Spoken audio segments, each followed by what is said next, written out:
United Nations Ambassador Susan Rice bucked Defense Secretary Pete Hegseth's intelligence following weeks of scrutiny over leaks at the Pentagon amid massive spending reductions at the Department of Defense (DoD). Rice, who previously served as National Security Advisor in the Obama administration, questioned Hegseth's proven ability to lead on an international level in conversation with No Lie with BTC podcast host Brian Taylor Cohen. "Well, if you're a white male Christian cisgender macho MAGA man, you can be as dumb as a rock and be deemed qualified to serve as Secretary of Defense.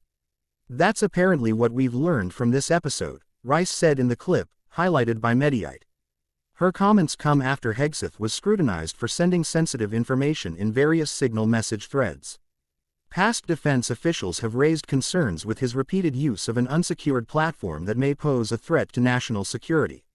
Rice said in the wake of his actions that diversity, equity and inclusion (DEI) remains under threat in the second Trump administration and serves as a barrier blocking qualified candidates from reaching high-ranking roles.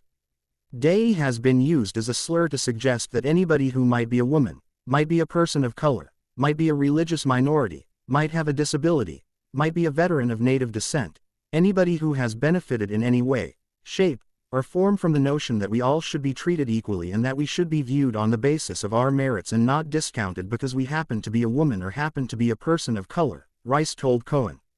Anybody who fits the mold of somebody who is not a white Christian cisgender male is by definition in this administration deemed inferior, she added. In January, President Trump signed multiple executive orders outlawing DEI hiring practices federally and directed officials to weed out similar policies in the private sector.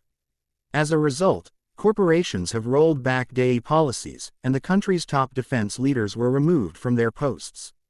Trump removed the chair of the Joint Chiefs of Staff in February in part due to his past comments in support of diversity, while Hegseth fired Vice Chief of Staff of the Air Force General Jim Slife and Chief of Naval Operations Admiral Lisa M. Franchetti, the first woman to be on the Joint Chiefs of Staff, for similar reasons. Any general that was involved, general, admiral, whatever, that was involved in any of the DEI woke-s, has got to go.